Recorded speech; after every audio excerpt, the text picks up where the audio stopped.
వేదికపైన పెద్దలు, గౌరవనీయులు, జాతీయ పార్టీ అధ్యక్షులు నారా చంద్రబాబు నాయుడు గారికి, వర్కింగ్ ప్రెసిడెంట్ లోకేష్ అన్న గారికి, పల్లా శ్రీనివాసులరావు గారికి, వేదికపైన పెద్దలందరికీ, ఇక్కడ విచ్చేసినటువంటి తెలుగుదేశం పార్టీ కుటుంబ సభ్యులందరికీ నా యొక్క హృదయపూర్వక నమస్కారాలను తెలియజేసుకుంటున్నాను. స్త్రీ అంటే ఒక వ్యక్తి కాదు, కుటుంబానికి ధైర్యం, సమాజానికి స్ఫూర్తి, దేశానికి ఒక శక్తి.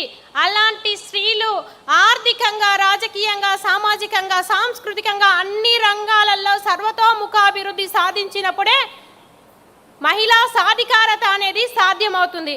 తెలుగుదేశం పార్టీ ఆవిర్భావం నుంచి నేటి వరకు కూడా మహిళల ఆర్థిక అభివృద్ధికి ఎంతగానో కృషి చేస్తుంది. దేవతల కాలంలో శివుడు అర్ధనారీశ్వరుడుగా పార్వతీదేవికి సమాన హక్కు కల్పిస్తే 1983లో ఎన్టీ రామారావు గారు ఆస్తిలో సమాన హక్కు కల్పించినటువంటి వ్యక్తి ఎన్టీ రామారావు గారు. కానీ నేటికి జగన్మోహన్ రెడ్డి తన చెల్లికి ఆస్తిలో హక్కు కల్పించకుండా గొడ్డలు వేటు వేస్తున్నారన్నది నిజమైన వాస్తవం అని కూడా నేను ఈ సందర్భంగా తెలియజేసుకుంటున్నాను. అదేవిధంగా మహిళా యూనివర్సిటీని ఏర్పాటు చేసి మహిళల్ని ఉన్నత విద్యావంతులుగా తీర్చిదిద్దినటువంటి ఘనత ఎన్టీ రామారావు గారు. నేను కూడా ఆ మహిళా యూనివర్సిటీలో ఎంఎస్సి ఆర్గానిక్ కెమిస్ట్రీ చేశానని ఈ సందర్భంగా గర్వంగా తెలియజేసుకుంటూ 10 మందికి ఉపాధి కూడా కల్పిస్తున్నానని కూడా నేను తెలియజేస్తున్నాను. అదేవిధంగా రిజర్వేషన్ స్థానాలను 33% స్థానిక సంస్థల్లో ఉద్యోగ రీత్యా రిజర్వేషన్ స్థానాలను కల్పించి చంద్రబాబు నాయుడు గారు ఎంతోమంది లక్షల మంది మహిళలకి ఉద్యోగస్తులుగా నాయకురాళ్ళుగా తీర్చిదిద్దినటువంటి ఘనత చంద్రబాబు నాయుడు గారికే దక్కుతుందని నేను ఈ సందర్భంగా తెలియజేస్తున్నాను.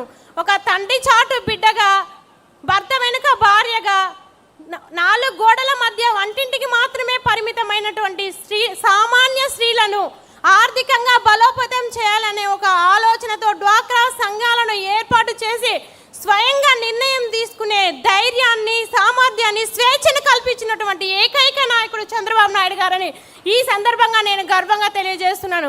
ఒకప్పుడు బ్యాంకుకి వెళ్ళాలంటే భయపడే మహిళలు కోట్లల్లో టర్నోవర్ చేస్తున్నారంటే ఇది ఒక డ్వాక్రా గ్రూప్ వల్ల మాత్రమే సాధ్యమైందని కూడా నేను ఈ సందర్భంగా తెలియజేసుకుంటున్నాను. అదేవిధంగా 68,000 కోట్ల బ్యాంక్ లింకేజింగ్ రుణాలు డ్వాక్రా సంఘంలోని సభ్యులకు ఇప్పించి ఆర్థిక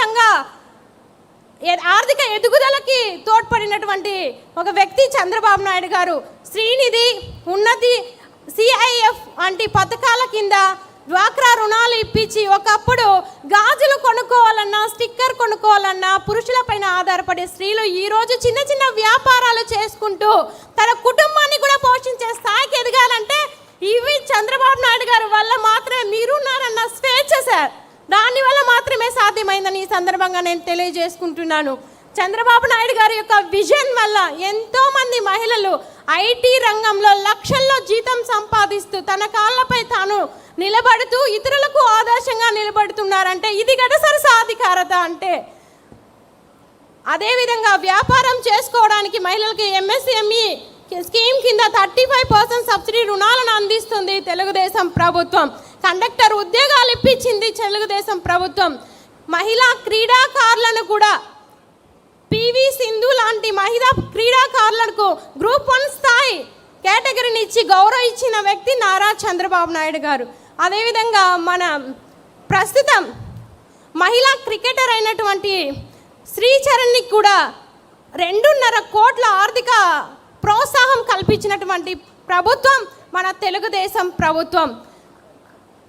ఇదే బాటలో గల్ఫ్ కంట్రీలో చిక్కుకున్నటువంటి మహిళలను సేఫ్గా మన స్వదేశానికి ఏ విధంగా లోకేష్ అన్న గారు తీసుకొచ్చారో రాష్ట్రంలోని ప్రజలందరూ కూడా చూశారు. పునర్విక అనే ఒక చిన్నారి అనారోగ్యంతో సమస్యతో బాధపడుతుంటే 6 కోట్ల రూపాయలు ఆర్థిక సహాయం అందించిన గొప్ప మనసున్న నాయకుడు మన యొక్క లోకేష్ అన్నగారని కూడా నేను ఈ సందర్భంగా తెలియజేసుకుంటున్నాను.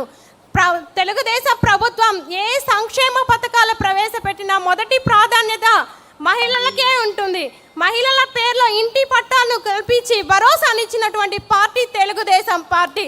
కట్టెల పొయ్యితో కన్నీళ్లు పెట్టుకుంటున్న మహిళలకి ఉచిత గ్యాస్ సిలిండర్లు ఇచ్చి, గ్యాస్ కనెక్షన్ ఇచ్చి గ్యాస్ సిలిండర్లు కూడా ఇచ్చినటువంటి నాయకుడు మన నారా చంద్రబాబు నాయుడు గారు. తల్లికి వందనం ద్వారా ఎంతమంది పిల్లలుంటే, అంటే గతంలో జగన్మోహన్ రెడ్డి 2 పిల్లలకి ఇస్తానని చెప్పి ఒకరికే ఇచ్చారు. అమ్మ ఒడి నాన్న బుడ్డికే సరిపోయేది కాదు. కానీ చంద్రబాబు నాయుడు గారు తల్లికి వందనం స్కీమ్ కింద ఎంతమంది, 1, 2, 4, 5 మంది ఉన్నా, ఎంతమంది ఉన్నా అంతమందికి తల్లికి వందనం వర్తింపజేసి వాళ్ళని ఆర్థికంగా ప్రోత్సహిస్తున్నటువంటి పార్టీ తెలుగుదేశం పార్టీ. జగన్మోహన్ రెడ్డి తల్లికి చెల్లికి రక్షణ కల్పించలేని వ్యక్తి. మహిళలతో శాసనసభలో బూతులు మాట్లాడుతూ ఉంటే పైచాచిక ఆనందం పొందినటువంటి వ్యక్తి. అఘాయిత్యాలు, దాడులు, హత్యలు చేసిన మహిళల్ని పట్టించుకోక ఒక మహిళా ద్రోహిగా మిగిలిపోయినటువంటి వ్యక్తి జగన్మోహన్ రెడ్డి. సార్, మహిళా సాధికారతకి నేను ఒక చిన్న ఎగ్జాంపుల్ చెప్తాను సార్. టైం అయిపోయింది. పసుపు కుంకుమం ఇవ్వడానికి వెళ్ళిన మమ్మల్ని జైలుకు పంపించారు sir Jaganmohan Reddy. Chalk piece పట్టిన చేతిని జైలు కమ్మీలు పట్టేలా చేశారు సార్. ఈ రోజు అది తలుచుకున్నా నాకు చాలా బాధగా అనిపిస్తుంది సార్. 2 చిన్న పిల్లలకి, 9 నెలలు మా పాపకి 9 మంత్స్ బేబీ ఉన్నా నన్ను జైలుకు పంపించారు. ఆ రోజు నేను ఏ తప్పు చేయలేదు. కానీ మీరిచ్చిన సైకిల్ నాకు ఒక స్ఫూర్తినిచ్చి నేను పీజీ చదువుకోగలిగాను సార్. ఆ రోజు లోకేష్ అన్న గారు మేమున్నామమ్మా, జైలుకి వెళ్ళొచ్చిన తర్వాత చాలా ఫీల్ అయ్యాను సార్. నేను చదువుకున్న అమ్మాయిగా మేమున్నామన్న భరోసాని నాకు కల్పించడం ద్వారా ఈరోజు నేను ఎస్ఎస్ గవర్నమెంట్స్ని స్టార్ట్ చేసి 100 మంది మహిళలకు ఉపాధి కల్పిస్తున్నాను. మేము స్టిచ్ చేస్తున్నటువంటి షర్ట్ యుఎస్ యూకేకి మేము ట్రాన్స్పోర్ట్ చేస్తున్నాం సార్ ఈరోజు. ఇది సార్ మహిళా సాధికారత అంటే.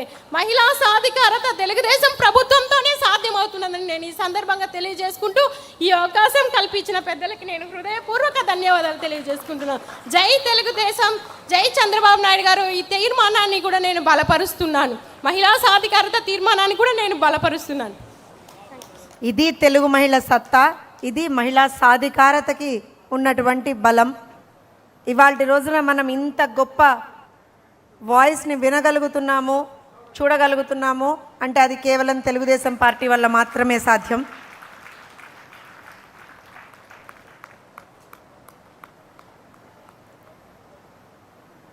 తర్వాత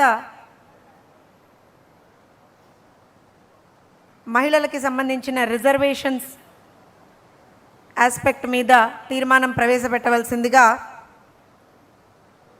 కార్యకర్తలందరూ ఎంతో గర్వంగా చెప్పుకునేటువంటి మా కడప రెడ్డెమ్మని పిలుస్తున్నాం. గెలవలేమన్నారు, గెలిస్తే చూస్తామన్నారు, గెలిచి చూపించండి అన్నారు. ఆ గడ్డ మీద గెలిచి చూపించినటువంటి మాధవిరెడ్డి గారిని తీర్మానం ప్రవేశపెట్టవలసిందిగా కోరుతున్నాం.